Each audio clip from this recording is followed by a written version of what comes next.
Oui, salut à tous, salut à tous et à toutes. Je suis là cet après-midi pour parler d'une thématique précise, une thématique qui me tient à cœur. J'ai voulu parler de cette thématique il y a de cela plusieurs mois déjà, mais je n'ai pas eu l'occasion dû à certaines occupations. C'est vrai que j'ai reçu entre-temps des appels de certains individus qui m'ont fait comprendre qu'ils me suivaient depuis un certain temps, mais que j'avais arrêté de faire les directs. Ils se posaient des questions alors qu'ils me suivaient. Bon, je leur avais dit qu'en fait, désolé, vous savez, avec mes occupations, cela ne me permet pas parfois de trouver assez de temps pour discuter sur certains sujets. Mais cependant, lorsque j'aurai l'occasion de parler de certains sujets spécifiques, dont notamment sur des sujets d'actualité, qui peuvent servir d'éducation de masse ou qui peuvent éveiller les uns et les autres, je ne manquerai pas de temps à autre de faire un direct pour en parler, pour donner mon opinion. Donc aujourd'hui, la thématique que je vais aborder parle de l'aigreur. L'aigreur ou l'amertume est un frein au développement personnel sur tous les plans, professionnel, amoureux, social, etc. Donc voilà la thématique que je voudrais partager avec vous cet après-midi. L'aigreur. L'aigreur veut tout simplement dire amer. Donc amer, nous connaissons tous les médicaments. La plupart des médicaments, par exemple, sont amers. D'où le mot amertume. On parle d'amertume. Donc c'est quelque chose de désagréable. C'est quelque chose d'acide. Je me suis rendu compte, parce que je vais faire des témoignages, je vais faire quelques illustrations personnelles pour démontrer à toutes les personnes qui auront l'occasion de suivre cette vidéo, de suivre ce vidéogramme, pourquoi pas de retenir quelque chose de bon et ça pourrait peut-être les aider. Donc je vais faire des illustrations en prenant des exemples personnels me concernant personnellement pour vous démontrer comment l'aigreur à un certain moment m'a fait perdre personnellement beaucoup de choses. L'aigreur, c'est la raison pour laquelle j'ai donné vraiment cette thématique-là, c'est ce sujet. L'aigreur ou l'amertume est un frein au développement personnel. Et je reprécise sur tous les plans. Professionnel, amoureux, social, etc. En 2010, en Angleterre, où je réside, alors que je faisais en cette année-là, je faisais ici ce que nous appelons Access to Higher Education, c'est-à-dire l'année préparatoire d'entrée à l'université. J'avais un professeur de psychologie en anglais qui était le directeur de ce programme dans ce collège-là. Un jour, ce monsieur m'avait pris de court. Je ne savais même pas qu'il avait fait des recherches sur moi. Je ne savais pas. Un jour, il m'a surpris comme ça en pleine classe. Il parle de moi. Il dit vraiment, on a dans cette classe-ci un monsieur, quelqu'un qui a un gros travail. Il a une expérience massive dans le domaine humanitaire. Et il est discret. Il ne parle même pas de lui. Et puis subitement, il m'appelle, il m'interpelle. Il me dit, monsieur Olivier, parle au groupe, parle-nous de ton travail humanitaire avec ton association. Je ne savais pas qu'il avait fait des recherches personnelles sur moi. Et puis, je me suis vu obligé de faire une présentation de 10 minutes, 15 minutes sur le travail humanitaire que je faisais, dont je continue de faire dans le domaine de la drépanocytose. Et à la fin, j'avais été acclamé par tous les étudiants présents. Quelques temps après, quelques mois après, un jour, ce monsieur m'a... Bon, enfin, j'allais au collège, donc toujours pour le même cours. Et puis, je vivais dans l'amertume du passé. Je vous dis, c'est en 2010. Je vivais dans l'amertume. Pourquoi? Parce que j'avais toujours ces séquelles de la souffrance que j'ai subie, notamment dans le système de régularisation au Royaume-Uni. Donc j'étais amer. Je traînais cette amertume face aux Anglais. J'avais une certaine haine personnelle. Alors ce monsieur voulait m'accueillir. Il y avait certains de ses collègues. Mon ami Olivier, patati patata. Donc vraiment un truc de bienséance. Hein.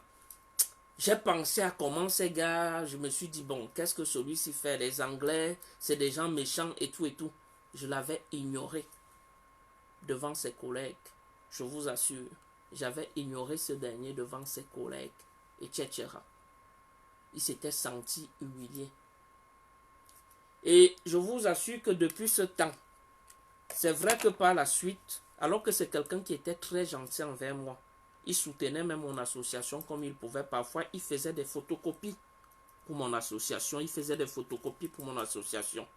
Il me disait s'il y a des photocopies qu'il peut faire pour soutenir l'association au collège, que je n'hésite pas à lui parler de ça, il fera ses photocopies. Ben, il avait été blessé et il me l'a dit quelque temps après que vraiment ça m'a blessé. Je te rends des services, mais tu m'as ignoré devant mes collègues, alors que moi je t'accueillais de manière ouverte. Et je soutiens même ton œuvre. Je lui ai dit vraiment, c'est quelque temps après que j'ai dit, bon, désolé, j'ai des problèmes personnels. Mais en fait, c'était une amertume personnelle que j'avais. J'avais une amertume personnelle contre les Anglais. Parce qu'ayant été torturé psychologiquement, etc., tu vois, je traînais donc une amertume. Et voilà comment, malgré que tout s'était bien passé sur le plan académique, mais par la suite, voilà une relation que j'avais perdue. Parce qu'il ne regardait plus mes mails et il m'avait même bloqué par email. Alors qu'aujourd'hui, c'est quelqu'un, c'est une relation, c'est une connexion que je pouvais avoir par exemple pour certains projets en Afrique. Si je veux faire des dons des ordinateurs, je pouvais lui dire, bon voilà, j'ai besoin de des ordinateurs. Est-ce qu'au collège, vous pouvez faire les donations? Voilà une relation que j'avais perdue à cause d'une amertume que je traînais contre les Anglais. Et quand est-ce que je comprends que cette amertume va me détruire sur le plan personnel? C'est juste peut-être un an après. Un an après, il y a un vaccin, un nouveau vaccin, dont moi-même je n'étais pas au courant, qui sort. Et ce vaccin, en fait, c'est un vaccin que lorsque vous aviez, si vous faites un accident par exemple, et qu'il y a soit eu ça disant des tumeurs comme ça au niveau du cerveau, lorsque vous aviez pris ce vaccin-là avant, ça vous protège contre les pertes de mémoire au cas où vous faites un accident. Mon consultant, un Anglais, quelques mois après cet acte, m'a dit Olivier, alors que j'étais amer contre toutes ces personnes dont j'étais vraiment amer, on dit en anglais bitter. Il me dit Olivier, vraiment il y a un nouveau vaccin qui est sorti, je veux que tu prennes ce vaccin. Je vous assure, quand j'étais rentré ce soir-là, je me suis mis à méditer personnellement. J'ai dit, mais voilà ce médecin anglais. Je ne suis pas son cousin, je ne suis pas son ami, on ne se connaît pas. Mais voilà un nouveau vaccin qui est sorti, il pense à moi. Donc ça veut dire qu'il a quand même du respect pour moi en tant qu'un être humain. Pourquoi est-ce que je dois transporter ou déporter mes problèmes personnels d'immigration, mettre ça sur d'autres individus, mettre ça sur d'autres Anglais? C'est là où j'avais compris qu'en fait, mon aigreur était en train de me détruire. Et ça m'affectait même sur le plan professionnel et même sur le plan social, c'est-à-dire que sur le plan relationnel. Vous voyez? C'est à partir de là où j'avais compris, j'ai commencé à faire des prières. J'avais même mis les genoux par terre. Pour quelque temps, j'ai dit à Dieu, Seigneur, permets-moi d'être fort psychologiquement. Permets-moi d'être fort moralement. Surtout, ne me fais pas perdre mon civisme. Ne me fais pas perdre mon civisme. Ne me rends pas inhumain. Parce que l'aigreur vous rend inhumain. L'aigreur, à partir sur la base seulement de ces illustrations, nous comprenons tous. L'aigreur est généralement fondée sur la base des situations ou d'une circonstance difficile qu'un individu aurait traversé. Dans n'importe quel domaine, sur n'importe quel plan. C'est-à-dire toute circonstance difficile qu'un individu aurait traversé, qui l'a affecté sur le plan personnel, ou qui a peut-être soit freiné son développement, ou qui a peut-être affecté ses émotions, vous verrez, je vais faire des illustrations et vous comprendrez, même sur le plan amoureux. J'ai voulu donc commencer par quelques exemples, passer quelques exemples me concernant personnellement, pour vous démontrer à quel point l'aigreur avait voulu me détruire. Et quelque temps après, et lorsque j'ai commencé à être encore plus humain, et en ce moment-là, mon leadership s'affichait encore, ce sont les mêmes enseignants, quelques relations, qui plus tard m'ont permis d'obtenir certaines subventions pour faire d'autres formations.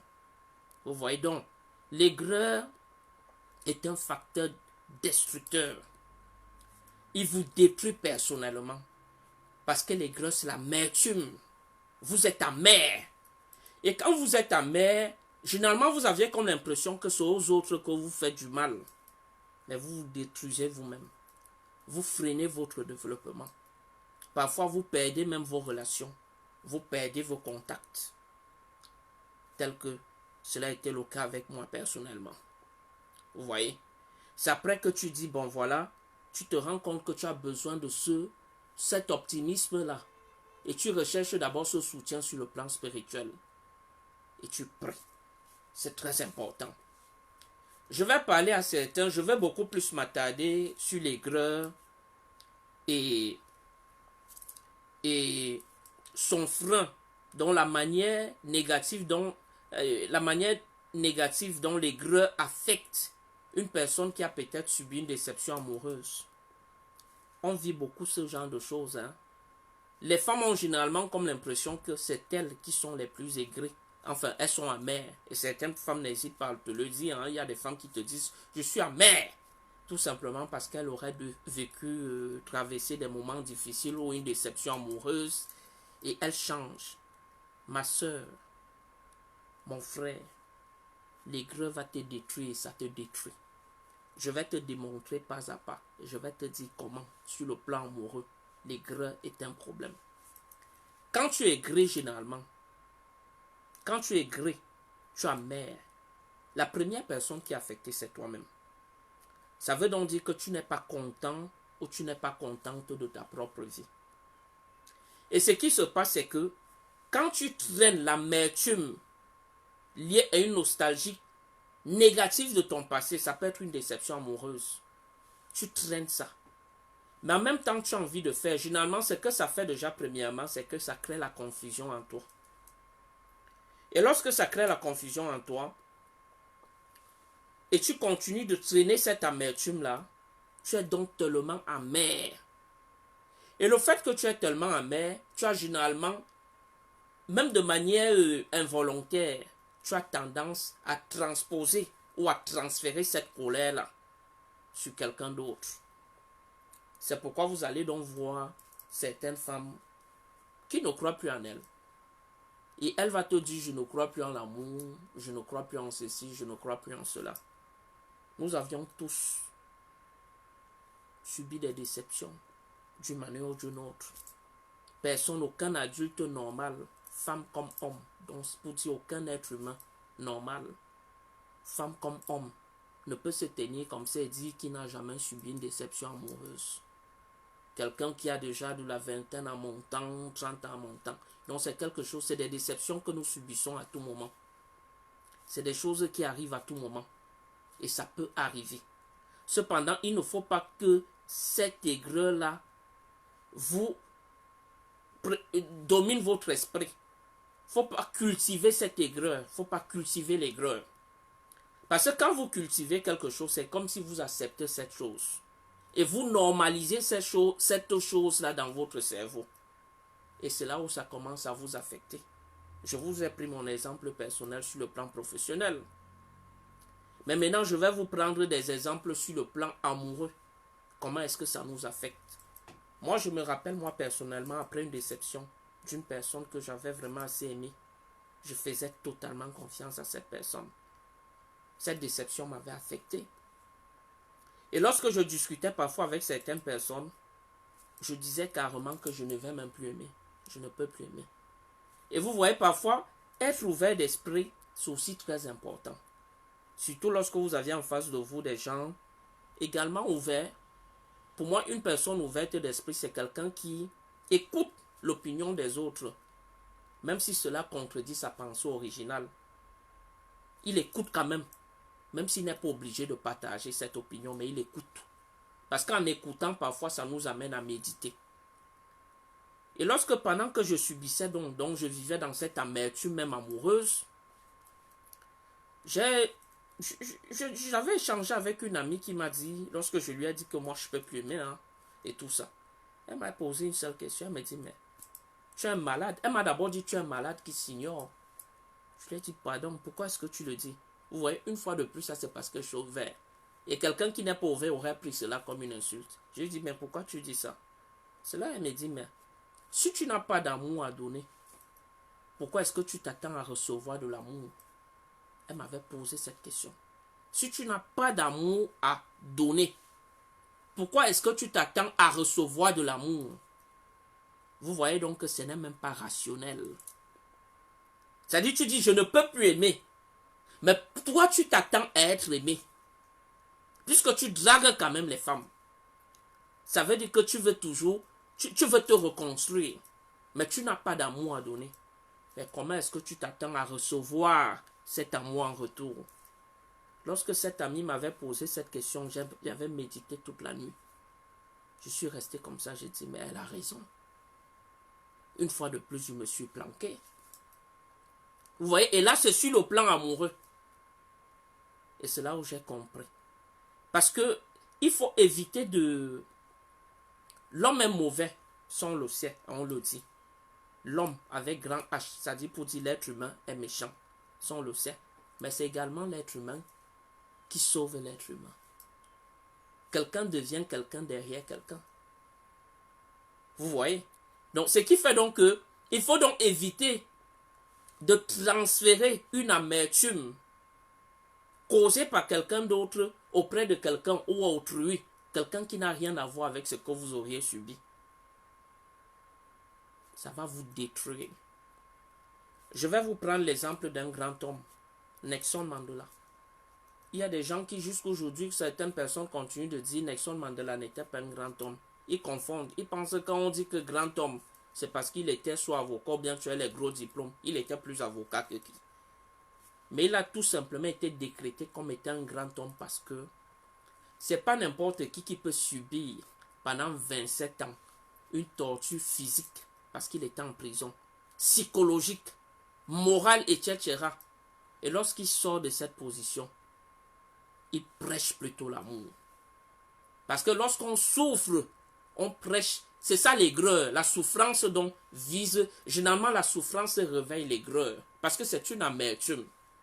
Et de manière involontaire, généralement, ça nous affecte. C'est pourquoi vous allez trouver certaines personnes, lorsqu'elles ont souffert, dans quelque domaine que ce soit, ces personnes-là voudraient que tout le monde aussi souffre avant d'être comme elles. Ça, c'est l'aigreur. C'est une autre forme d'aigreur. Donc, par conséquent, Nelson Mandela, lui, sort, il dit pardonner. Et il fait des méditations qu'il partage pour dire, il a compris que la haine ne peut qu'à... Lorsque tu as un cœur de haine, ça amène plus les gens à te détester. Lorsque tu prêches la haine, tu fais peur aux gens. Lorsque tu traînes l'amertume, même sur le plan social, ça te fait perdre des relations. Ça te fait perdre des connexions. Ça te fait perdre ton leadership. Ça te fait perdre ton potentiel. Je me souviens d'un cas d'un jeune homme.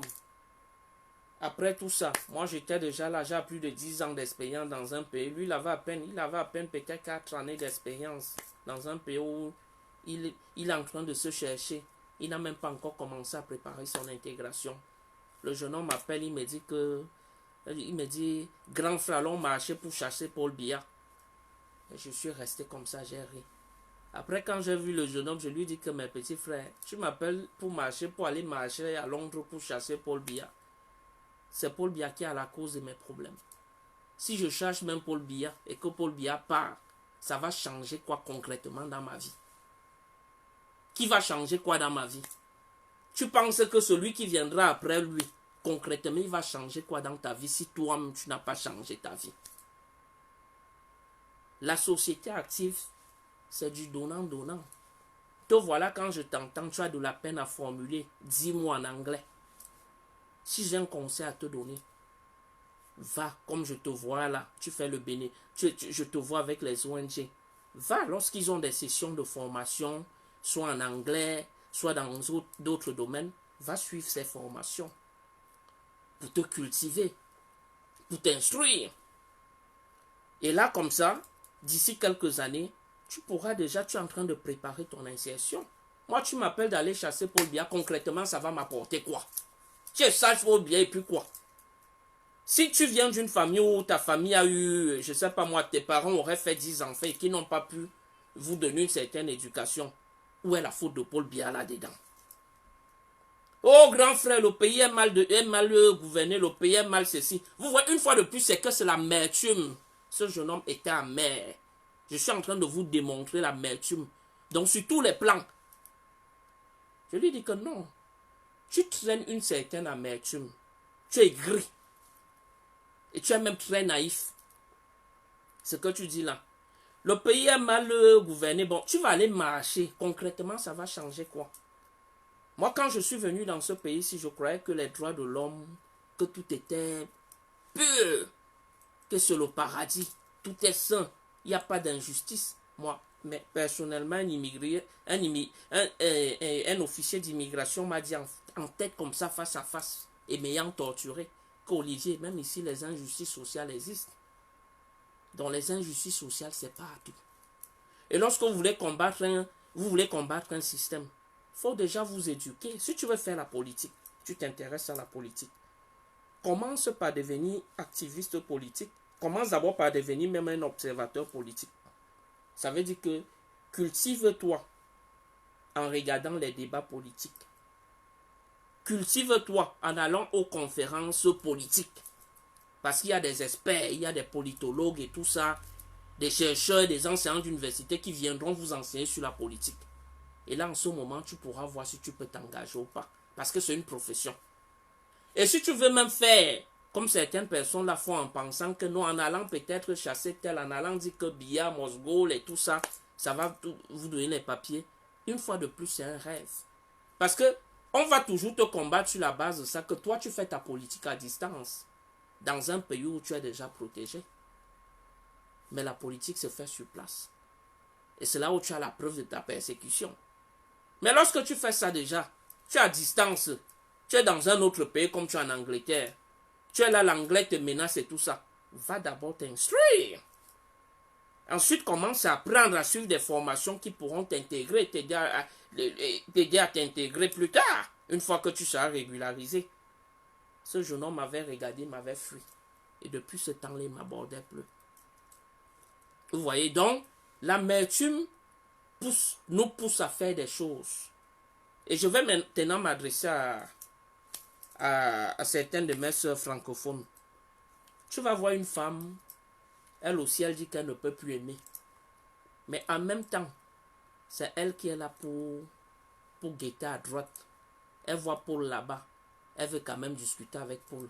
Elle voit Jean là-bas. Mais en même temps, c'est elle qui dit qu'elle a mère. Mais ma soeur, ça va te détruire. C'est en train de te détruire même. Ça freine ta vie. Et ça freine même ton développement. Ça freine même ta reconstruction.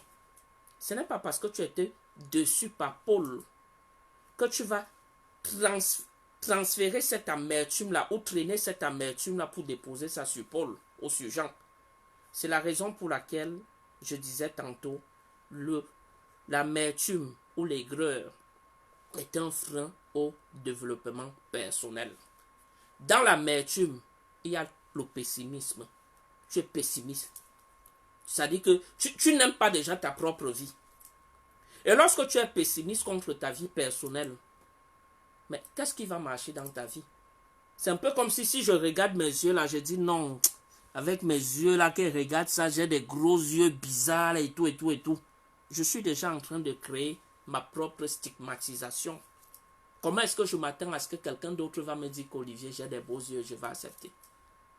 Puisque je suis déjà pessimiste personnellement. Donc, l'amertume est déjà contre même l'optimisme. Alors que c'est l'optimisme qui vous permet d'aller le plus loin possible dans tous vos projets, dans tout ce que vous pouvez entreprendre. Donc, lorsque une femme, tu vis dans l'amertume de ton passé, dans la nostalgie négative de ton passé, ça te bloque. Ça te bloque totalement. Parce que tu vas tomber sur un homme, comme toi, tu vas tomber sur un homme qui peut-être il veut se reconstruire. Il est sincère dans sa démarche. Il t'aborde. Le gars est sincère. Et je vais vous prendre un exemple récent que j'ai vécu. Au moins 2 exemples. Je vais vous prendre 2 exemples personnels, sans toutefois citer les contemporains. Il y a j'avais fait la connaissance d'une dame en 2018. Et là, j'étais sur le point de vouloir me marier. Elle m'a plu comme personne. Je l'ai aimée comme personne. Aimer quelqu'un comme personne, ça c'est le coup de foudre. Appelons ça le coup de foudre. C'est ce que nous on appelait le coup de foudre. Le coup de foudre, c'est que tu regardes la personne, tu te dis, wow, elle est mignonne, il est beau. Tu l'écoutes. Et maintenant, à partir de ça, tu es attiré. Et tu essaies maintenant de connaître la personne, de faire connaissance avec la personne.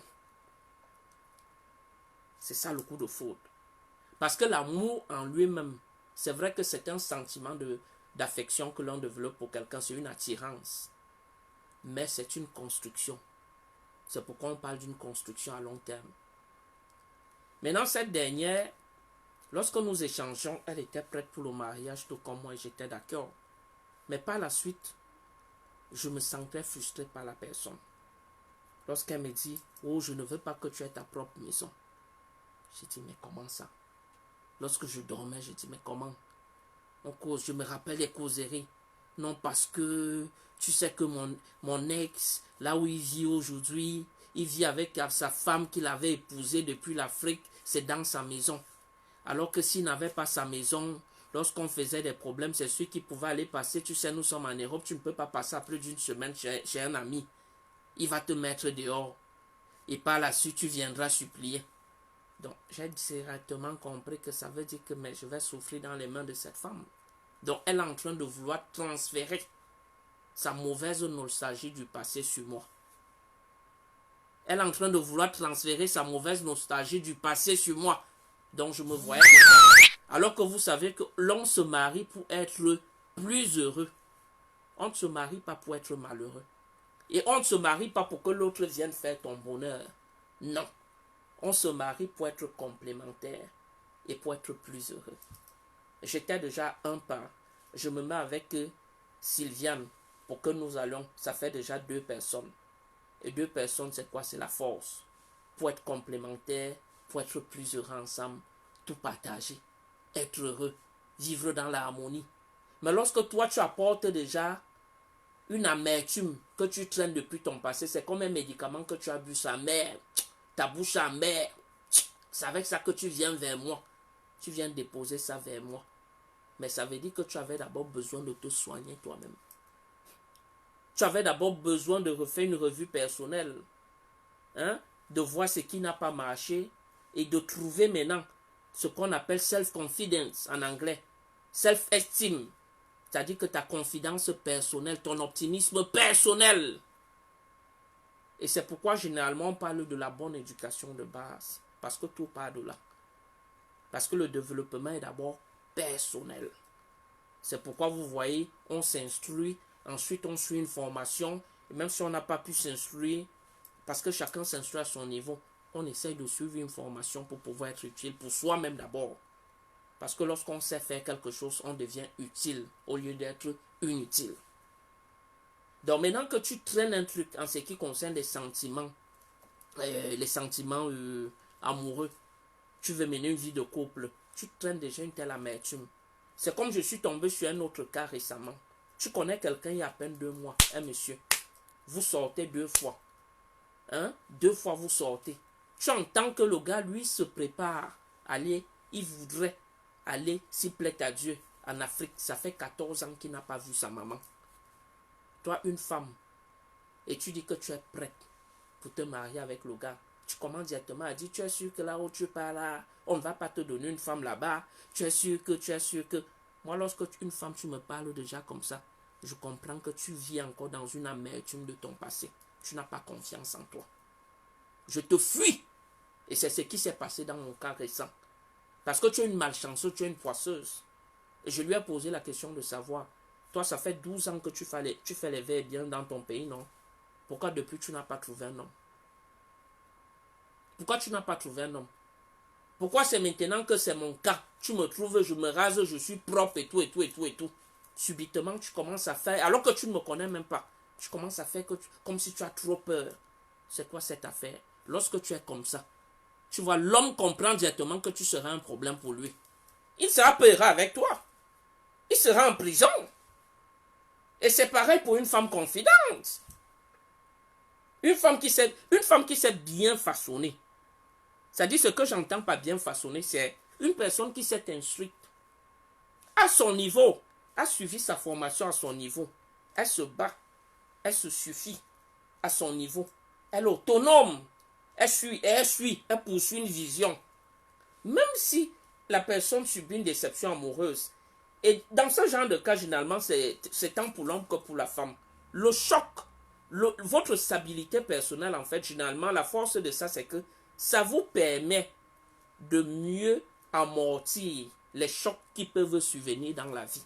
Parce que les problèmes, chocs amoureux, manque affectif, ça doit toujours arriver au cours de la vie de quelqu'un. Parce que l'amour peut finir. C'est nous les Africains qui n'avons pas encore intégré ça comme les Blancs. L'amour peut finir. Hein? Quelqu'un peut être avec toi aujourd'hui, la personne t'aime. Après un moment, la personne ne se retrouve plus en toi. La personne ne voit peut-être plus les qualités qu'elle avait vues en toi au départ.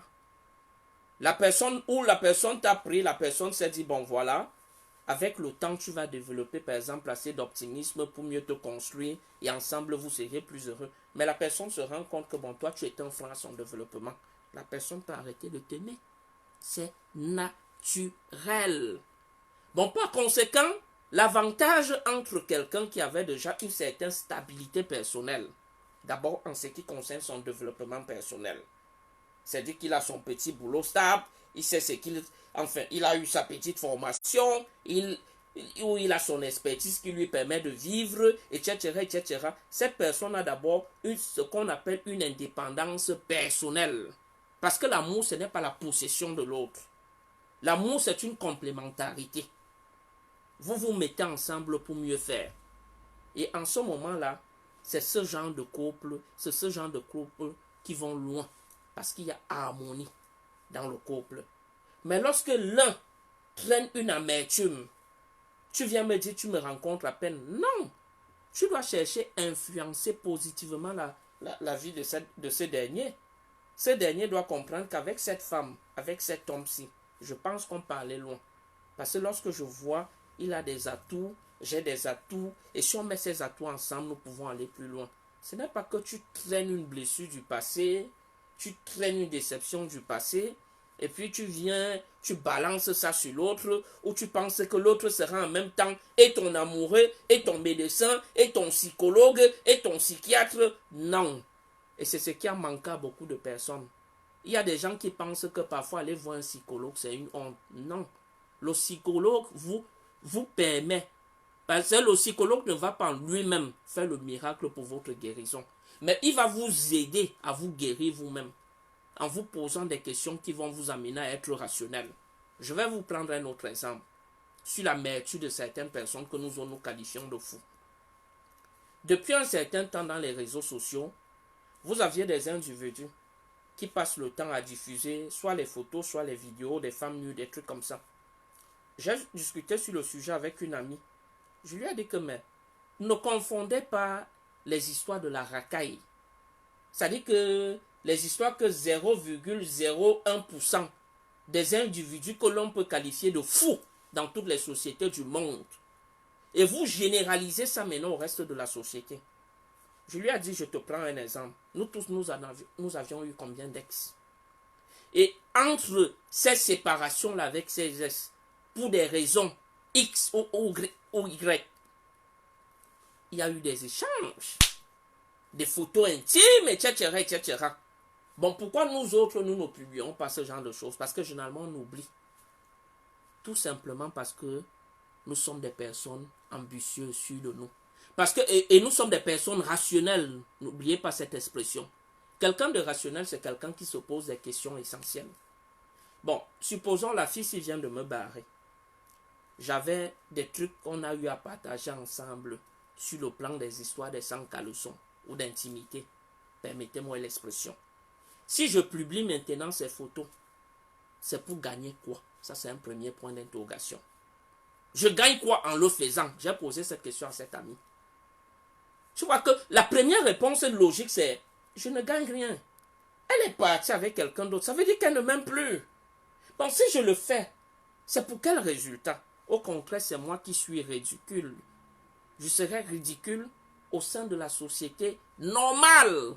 Parce qu'à plus de 99% de la société, c'est des gens normaux. Hein? Ce n'est pas des gens anormaux, les fous qu'on voit là sur Facebook, etc.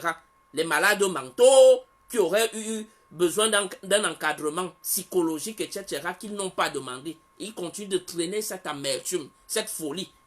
Je disais encore à un ami pasteur avec qui je discutais il y a quelques temps, il s'est marié jusqu'à... Il me dit que toi là, tu as des observations pertinentes. Je lui disais, si tu as remarqué en Europe, le blanc est très fort, contrairement à ce que nous pensons là au sous-quartier. Parce que vous savez, il y a des gens qui sont en Europe, mais ils sont toujours là entre eux, ils forment le village. C'est comme s'ils ne vivaient pas en Europe, ils ne s'informent pas. Le blanc est très fort en termes de science. Le blanc a compris que la nourriture, je dis bien la nourriture, calme la folie à plus de 50 à 60%. C'est pourquoi en Europe, les fous ne se déshabillent pas. Mais il y a beaucoup de fous. Mais le fait que les gars sont nourris, mangent bien, il a un endroit où dormir, c'est pourquoi les gens ne se déshabillent pas en Europe. Mais en réalité, beaucoup de gens traînent une amertume. Ce qui fait un expert, les psychologues, les psychiatres vont qualifier ça. Et ils ont des expressions pour qualifier. Lorsque c'est le post-trauma disorder, etc., etc. Concernant par exemple ce genre de cas, je discutais avec cet ami. Cela m'a dit que mais tu as raison. Je dis, tu vas publier. Bon, je publie une ex. Au contraire, ça va m'affecter dans mon milieu professionnel. Mes collègues au féminin vont commencer à regarder. Elles vont commencer à murmurer là. Est-ce que vous saviez qu'il a publié son ex? D'autres vont commencer à murmurer. Et si moi je suis déjà besoin de promotion pour diriger d'autres hommes, etc. Ou si tu as une ONG comme moi là, tu auras besoin des contrats demain ou après-demain. Tu vas aux conférences, on t'invite comme conférencier. Quelqu'un vient te poser une question pertinente comme ça. Que, mais pourquoi tu as diffusé la vidéo de ton ex nu sur... Tu vas répondre quoi? Tu vas dire quoi exactement? Tu vois donc que ça te rabaisse plutôt. Ça te rabaisse. Ça te rabaisse. Il y a quelqu'un dans un grand pays qui avait perdu une élection pour une histoire banale. Tout le monde connaît cette histoire, Dominique Strauss-Kahn. Il aurait pu devenir le président de la France. Mais suite à un scandale ou dans un hôtel, il aurait couché avec une femme de chambre une dame qui est là pour dresser le lit et tout. Vous aviez vu ce que ce scandale a causé jusqu'à la stigmatisation de sa propre famille, de ses amis qu'il évitait. Vous voyez, alors que lui n'a pas publié quelqu'un, mais seulement le fait qu'on s'est dit c'est quelqu'un qui devrait se maîtriser. Vu sa carrure, etc. Mais comme c'est un être humain, il avait succombé. Donc, vous voyez donc, bon maintenant quand vous voyez donc quelqu'un qui est là, il fait les problèmes avec sa femme dans la maison, il filme, il oublie même que cette dernière, est-ce que nous sommes des milliers à travers le monde? Sur tous les toits, il y a des problèmes. Sur tous les toits. Les déceptions, on en vit tous les jours. C'est même une petite minorité de personnes qui se suicident à travers le monde. Parce que le suicide et tout ça, c'est lié au désespoir. Quelqu'un qui a de l'espoir, tu as d'abord ta stabilité personnelle. Tu as su assurer ton développement personnel. Parce que tu n'attends pas l'homme ou la femme pour venir faire ton bonheur. Cette personne viendra juste compléter ton bonheur. Ça veut donc dire que avec ou sans cette personne, si ça n'a pas marché, tu ne seras pas pessimiste. Tu vas tout simplement te dire, ceci me sert d'expérience. Certainement, il y a certaines choses qui n'ont pas marché. Certainement, ce n'était pas mon match. Certainement, il n'y avait pas de similarité. Quelqu'un d'autre sera m'apprécier. Même si ça te prend, tu as un choc. Ce sera pour un temps. Parce que tu as au moins quelque chose, tu as une autre passion qui te permet de vivre. Ça peut être ton travail. Ça peut être tes ambitions personnelles. Ça peut être la vision. Et généralement, tout ce qui est bon, lorsque tu avances dans ce que tu fais, dans ta vision, dans tes projets, tu deviens même plus séduisant. Lorsqu'il s'agit d'une femme, tu deviens plus séduisante. Tu deviens plus belle. Parce qu'en toi, on lit ton optimisme. On voit la richesse. La richesse est d'abord mentale. La richesse est d'abord psychologique avant d'être matérielle. C'est pourquoi moi, parfois, je ris lorsque je vois quelqu'un qui... Tu vas voir une femme, lorsqu'elle veut se valoriser, elle parle de sa belle maison. Moi, les commentaires comme ça m'amusent souvent jusqu'à... Elle dit que vraiment, si tu vois mon salon, chérie, si tu vois ma maison, elle est belle, elle est ceci. La maison même que tu n'as pas construite. Vous voyez, la maison que tu n'as pas construite, dans le contexte européen, le salon que tu as pris, même si c'est 5 millions, tu payes tous les mois, tu payes tous les mois 100 euros. Parfois même la voiture que tu as aussi pris à crédit. Mais alors que si tu veux me démontrer que tu es riche, parle-moi d'abord de ce que tu as dans la tête. Parle-moi de ta vision. Parle-moi de tes objectifs. Tu comprends? Parle-moi de ce que tu fais. Et à travers ce que tu fais, je peux déjà avoir une opinion d'où tu peux aller. De la voiture dans laquelle tu peux rouler. Du genre de maison que tu pourras avoir, même si tu ne l'as pas encore là présentement. C'est pourquoi dans la société active, en anglais on dit toujours, on te pose la question de manière civilisée, what are you doing for a living? Qu'est-ce que vous faites dans la vie? Ou tu fais dans quoi? Comme on dit chez nous en français. C'est d'abord ça la première richesse. Tu peux construire la maison, elle se brûle. On peut te donner une très belle maison. Elle se brûle. Il y a incendie. Tu peux avoir tous les beaux vêtements du monde. Ces vêtements se brûlent. Et tu te retrouves dans quelque chose du genre, ce qui n'est qu'une chambre. Mais ce que tu as dans ta tête, dans ton cerveau, c'est quand tu vas mourir que tu pars avec. C'est pourquoi on dit que l'école est bien. L'instruction est bien. Parce que c'est ce qui te reste là, c'est ce que tu as là. C'est-à-dire que tu peux partir, tu n'as qu'un vêtement. Tu te retrouves dans n'importe quelle société. Si tu as ta santé, tu peux aller te vendre dans la société active. Tu vas encore acheter et les vêtements que tu as perdus, avoir la belle maison que tu as perdue, avoir le beau salon que tu as perdu, etc., etc. C'est de ça qu'il est question. Parce que même la fortune, être riche, ça part du mental. Il faut penser. Et c'est même les personnes créatives qui deviennent riches. Et les gens créatifs, beaucoup d'entre nous, nous disons, c'est une grâce de Dieu, c'est une grâce divine. Et dans tout ça, vous voyez, je ne suis pas hors sujet. Et dans tout ça, tout ce que je viens de dire parlant d'optimisme, l'optimisme ne peut pas faire chemin avec l'amertume. Quand tu es amer, que ce soit sur le plan sentimental, que peut-être ça ne va plus avec ton conjoint, ça ne va pas avec ton conjoint, tu es là, tu n'es pas épanoui. Tu n'es pas épanoui sur ce plan. Tu as quelqu'un de négatif qui te bloque, etc., etc. Ça crée en toi quoi? Le pessimisme. Et ça t'affecte sur tous les plans. Et il vaut donc mieux ne pas traîner ce genre d'amertume. Parce que ce genre d'amertume, c'est toi-même que ça pénalise. C'est toi que ça pénalise. C'est un peu comme quelqu'un qui se dit, j'ai trop souffert. Je deviens inhumain. Quand tu deviens inhumain, les autres maintenant auront peur de toi parce que tu es inhumain. Donc tu ne seras pas sociable. Même sur le plan professionnel, tu n'auras pas le charisme nécessaire. Tu ne pourras pas développer ou déployer tout ton potentiel pour t'adresser aux autres. Tu seras le genre que une dame m'avait dit ça une fois lorsqu'elle était venue me voir, c'était dans le domaine professionnel en 2015. Une dame qui me dit, vraiment dit oui, oui, oui. On parlait sur un sujet, elle me dit oui, oui, oui, mais après ne fait rien. Il a dit, mais comment tu peux dire à quelqu'un de dire oui, oui? Bon, lui a dit, moi, ça ne rentre pas dans ma culture. De dire oui, oui, oui, et puis je ne fais pas. Parce qu'il y a des gens comme ça. Et lorsque tu vas faire ça, aux gens sérieux, il y a des gens sérieux à qui te disent, bon, voilà, Olivier, on prend rendez-vous pour ceci ou cela pour demain à telle heure. Tu ne viens pas, tu ne dis même pas que je m'excuse. Après, tu ne me donnes plus une raison valable, peut-être qu'il y a eu une urgence ou un problème de santé.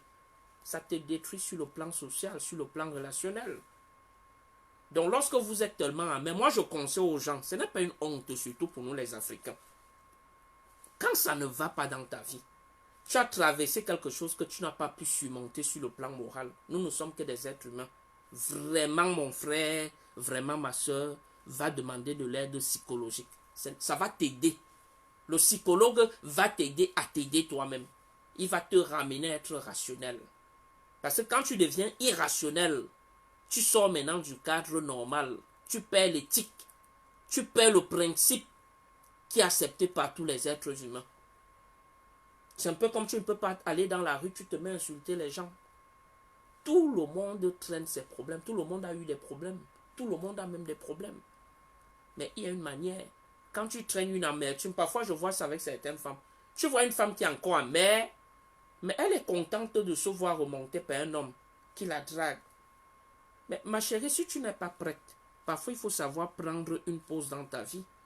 Dis à ce dernier que vraiment je ne suis pas prête pour une relation. Je ne suis pas prête pour une relation en ce moment. Désolé. Tu es encore plus respecté. Ce n'est pas que tu es là, tu vis dans la confusion. Tu as un pied dedans, tu as un pied dehors, tantôt tu as mère, tu n'es pas sûr de toi, tu présentes les peurs, et tout, et tout, et tout, et tout. Quand tu es comme ça, même l'homme qui est en face de toi, si tu avais vraiment même aimé, cet amour part. Cet amour part, parce qu'il commence à se poser des questions, parce que cet homme aussi qui est devant toi, sache qu'il a un parcours. Et dans son parcours, tant que tu ne le pénètres pas, tu ne sauras pas les frustrations qu'il a également traversées dans sa vie. Ce n'est pas parce que tu le vois, lui il est sûr, il a l'air, comme on dit, sûr de lui. C'est une culture, il a certainement cultivé cela. C'est pourquoi on dit en anglais, what doesn't kill you make you strong. Ce qui ne te tue pas te rend fort. Il y a donc des gens qui ont su positiver leurs circonstances difficiles. Et ça leur a rendu encore fort, ce genre d'individu. Fort, très optimiste. Et c'est généralement les gens comme ça, lorsqu'ils vivent longtemps, ils réussissent toujours dans leurs ambitions. Toujours. Parce que quelqu'un d'amer, généralement vous verrez que quelqu'un d'amer, il est pessimiste. D'abord, en ce qui le concerne, il est pessimiste partout. Généralement, c'est un opportuniste, ce que moi je qualifie généralement d'opportuniste irréaliste. C'est généralement quelqu'un qui fait par suivisme. Il a vu Paul faire.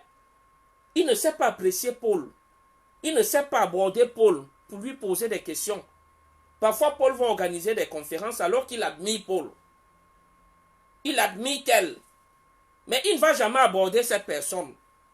Cette personne va organiser peut-être soit des conférences, soit des sessions. Il n'ira pas. Alors qu'il apprécie cette personne en background.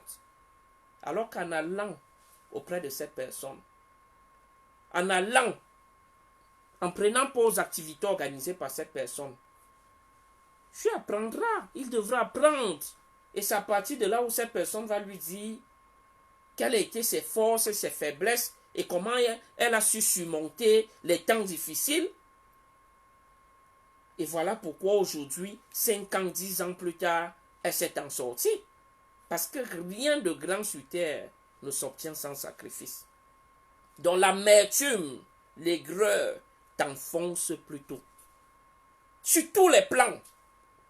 L'aigreur sur le plan professionnel, même si tu es allé à l'école, avec toutes les compétences morales nécessaires, tous les diplômes. Mais sur le plan professionnel, on verra que tu es amer. Je vous ai pris mon exemple. Je vous ai pris un exemple que j'ai vécu avec un directeur de programme dans un collège de la place. J'étais amer. Et ça fait que j'ai perdu une relation chère. J'avais perdu une relation très chère. Que je regrette jusqu'à aujourd'hui. Mais c'est une relation perdue. Une relation professionnelle qui m'aurait bénéficié sur le long terme. Alors que c'est quelqu'un que lorsque j'aurais organisé soit les soirées de gala, les conférences de collègues de fonds, je l'aurais invité, il aurait certainement invité certains de ses connexions et ce serait moi le bénéficiaire. Mais l'amertume que je traînais en ce moment-là, en ce temps-là, m'avait détruit, m'avait fait perdre mon civisme. Vous voyez? Donc c'est la raison pour laquelle c'est dangereux. Il faut donc, lorsque ça ne va pas, parfois il faut savoir prendre du recul personnel. Parfois il faut savoir prendre du recul, il n'y a pas de honte à ça. Et si possible même demander de l'aide. Si possible auprès des experts. Parce que le travail d'un expert, surtout les psychologues, c'est de te ramener à la rationalité.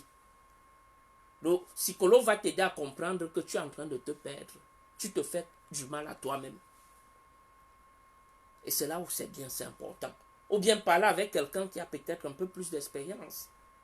Comme cet ami qui m'avait posé la question de savoir, mais si tu dis que tu ne peux plus aimer, comment est-ce que tu t'attends à recevoir de l'amour?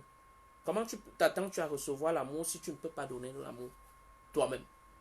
C'est-à-dire que tu es un malade qui t'ignore. Ça veut donc dire qu'il faut être prêt. Si tu peux donner de l'amour, si tu peux donner de l'amour, va donc aussi chercher cet amour parce que tu es prêt à donner cet amour. Mais ma soeur, si tu es encore amer, reste d'abord, digère. Digère, peut-être en te concentrant sur l'essentiel de ta vie, à savoir ton premier développement, ton occupation, ton travail, peut-être ton projet, si tu travailles dans le cadre d'un projet. Et maintenant, et lorsque tu es maintenant prête, vas-y, on verra la joie en toi, on verra comment tu es gaie, tu es heureuse, tu es sûr de toi. Ça attire même des ondes, parce que là, c'est des ondes positives que tu dégages. Et ça va attirer même la bonne personne auprès de toi. Mais quand tu es encore amer, vraiment calme-toi. Calme-toi, ne va pas mettre ça sur les autres. Parce que chacun de nous a ses problèmes. Même la personne la plus souriante, parfois, si cette personne ouvre sa bouche pour te dire ce qu'elle traverse, tu ne croiras pas. Donc, voilà un peu le message que je voulais passer. Et vous dire, vraiment, mes chers messieurs, mesdames, mesdemoiselles, messieurs, l'aigreur, l'amertume personnelle, c'est un frein à ton développement personnel sur tous les plans.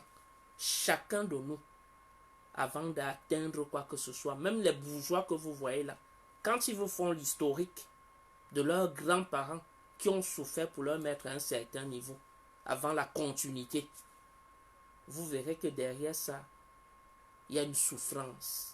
Mais ils ont su surmonter cette souffrance. Et c'est pourquoi ils sont allés plus loin.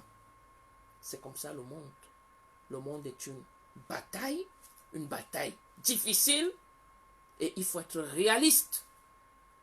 Il faut être réaliste. Il ne faut pas être pressé. Il ne faut pas être ce qu'on appelle un opportuniste irréaliste. Parce qu'il y a des gens comme ça, dès qu'ils te voient, tu as l'air bien, tu ressembles à quelqu'un qui a de l'argent, la personne vient directement vers toi avec son esprit, sa culture d'opportuniste là. Ça dit que pour moi, un opportuniste irréaliste, c'est généralement des gens qui ne vont pas loin avec un projet. Il va te parler d'un projet aujourd'hui, tu reviens 6 mois après, il a un autre projet. Un an après, il a un autre projet. Parce qu'il croyait que dès qu'il a vu tel ouvrir une boutique, il se dit, wow, si j'ouvre aussi ma boutique, je vais aussi devenir milliardaire ou millionnaire. Parce qu'il ne pense même jamais aux centaines de mille. Il va toujours parler du million. D'ici, ça donne beaucoup d'argent. En oubliant que cette personne a pris des années, parfois des décennies, à construire sa réputation. Pour atteindre le niveau où la personne en est. Donc, si tu veux maintenant aussi avancer dans ce secteur-là, dans ce domaine-là, commence par aller t'instruire, t'éduquer auprès de ce genre de personnes. Si la personne organise des conférences, va et prends part à ce genre de conférences. On ne fait pas d'omelette sans casser les œufs. Donc l'amertume, mon frère, ma soeur, ça te détruit. Et la vie est très courte. La haine même, c'est ce qui donne les AVC, les AVC. Les AVC là, les AVC, accidents vasculaires cérébraux. C'est l'amertume que tu traînes. C'est les rancœurs inutiles.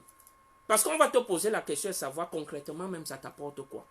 Si tu réponds non, bon, ça t'apporte quoi? Tu dis rien. Bon, pourquoi tu t'attardes donc sur ça? Tu ne vois pas que tu te fais du mal à toi-même? Généralement, les gens qui réussissent, et nous autres, même moi, c'est ce qui m'a beaucoup aidé dans certains domaines. C'est le fait de me concentrer à l'essentiel. Lorsqu'il y a une situation, je réfléchis sur la solution. Lorsque je n'arrive pas à surmonter une situation, j'en parle avec quelqu'un de plus ouvert. Un peu comme cet ami qui m'avait dit, mais si tu ne peux pas donner l'amour, pourquoi est-ce que tu t'attends à recevoir l'amour? Et j'avais compris que j'étais erroné, j'étais perdu en réfléchissant seul sur ce plan-là. Donc voilà un peu le message que je voulais passer, mes chers amis. Et je vais vous laisser avec cette petite chanson de Corneille. Donc juste une chanson de Corneille.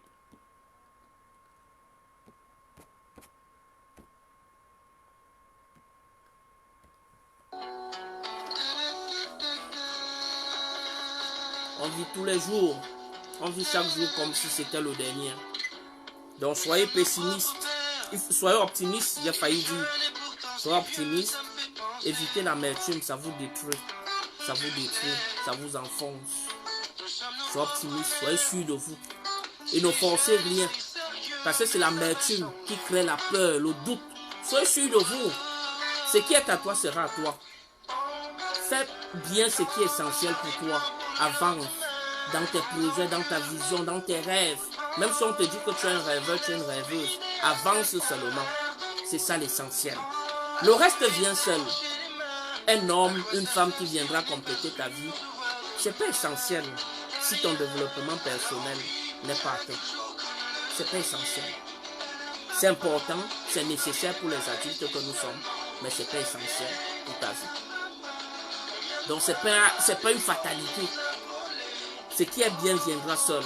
Donc voilà un peu le message que je voulais passer. Merci. Donc après cette chanson, je vais couper, tout en vous remerciant une fois de plus. Bien des choses en vous.